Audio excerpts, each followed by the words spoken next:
Welcome back to the California Conversation. I'm your host, Tess Abraham. There has been a ton in the news ever since President Trump took office, and even before then, about deportation, illegal immigration, and federal immigration law. We need to build a wall. On his very first day in office, President Trump signed an executive order titled Protecting the American People Against Invasion, and in it he outlined that the policy of the United States would be to enforce federal immigration law. But there is one section in the order that particularly applies to California, and that is Section 17 on sanctuary jurisdictions. President Trump declares, quote, "The Attorney General and the Secretary of Homeland Security shall, to the maximum extent possible under law, evaluate and undertake any lawful actions to ensure that so-called sanctuary jurisdictions, which seek to interfere with the lawful exercise of federal law enforcement operations, do not receive access to federal funds." Why is this applicable to California? Well, in case you didn't know, we've been a sanctuary state since 2017. It seems like so long ago. We'll get into all of that today. But before we get started, like this video, subscribe to this channel if you haven't already, and ring that notification bell so that you stay up to date on all things California politics. So, just what makes California a sanctuary state? Well, there were a series of 3 laws passed over 5 years that officially brought us to the point that we're at today.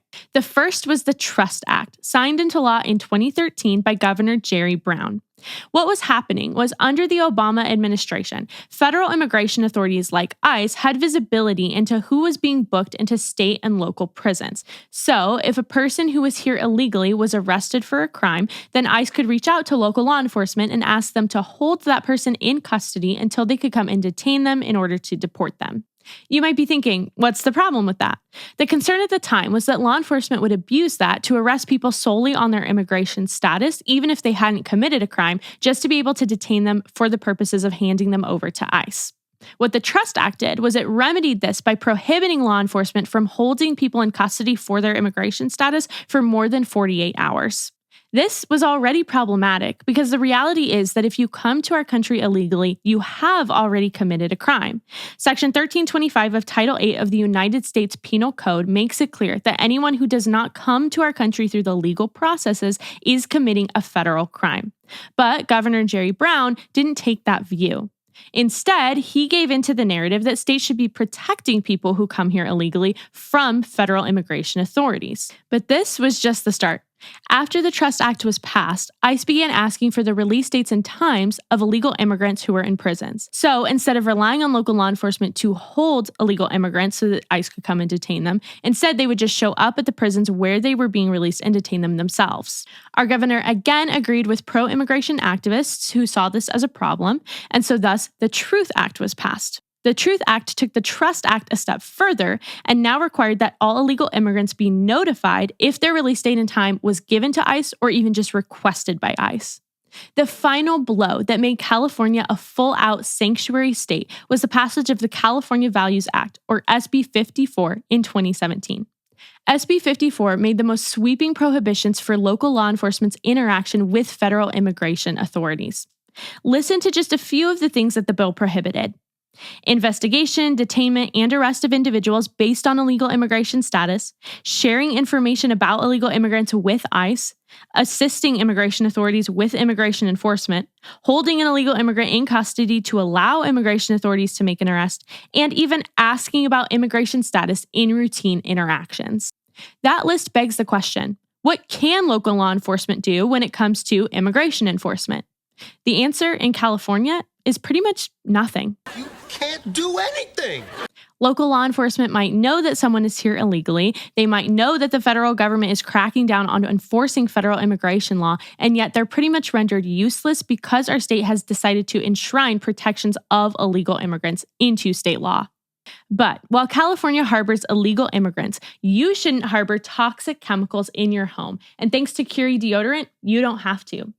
Deodorants often contain aluminum, parabens, and endocrine disruptors, things that if you knew were there, you definitely wouldn't want to be there.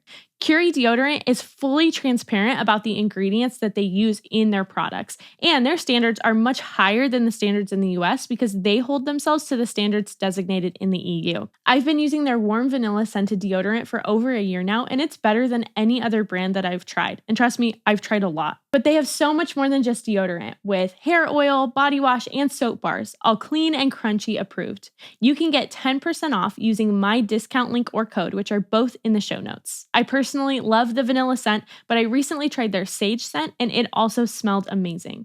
So make sure to use my code or my link, which is Curie Tess Abraham, for 10% off your order and to support the show. That's Curie Tess Abraham, Curie Tess Abraham, to get 10% off your order. But back to California's sanctuary state laws. Just what have the outcomes of these laws been? Well, it's no surprise to hear that in an investigation conducted by the San Francisco Chronicle, Honduran drug dealers literally told investigative reporters that they seek to come to California specifically because they know the sanctuary state laws here. They know that if they're arrested, they'll be let out quickly, and that most of the time, they won't even be arrested in the first place. No, don't like that. Isn't that insane? Literal drug dealers are telling American journalists that they prefer to come to California of all places because they know that they won't be arrested here, and they certainly won't be detained and deported. It also doesn't come as a surprise that the Los Angeles Police Department reported that South American gangs have infiltrated communities to commit theft. LAPD Chief Dominic Choi put it this way: I can tell you that we have a significant increase in burglaries from organized groups that are outside this country, that are coming into the country and targeting high-end residents. These groups come from places like Chile, Peru, Colombia, and Ecuador. And this is personal to me because in my area, just a few streets away from where I live, there were reports of multiple break-ins that were tied back to South American gangs. Residents even noticed drones flying above their homes, and they followed these drones to find gang members congregating at local hotels. I don't like that. Does this sound like a very good outcome of our state's immigration policies?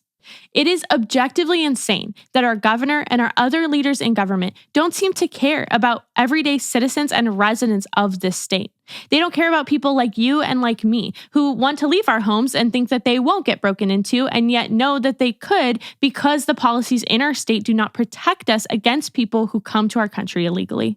Instead, California continues to uphold the policies that we've put in place, digging in our heels to protect our status as a sanctuary state. If you want more information on California's sanctuary state policies, you should check out episode 20 of my full-length podcast, linked below. Thank you so much for joining me here today. I hope it was helpful to you as you navigate life in California. You can follow me on social media at It's Tess Abraham, and I'll see you back here next time for another episode of the California Conversation.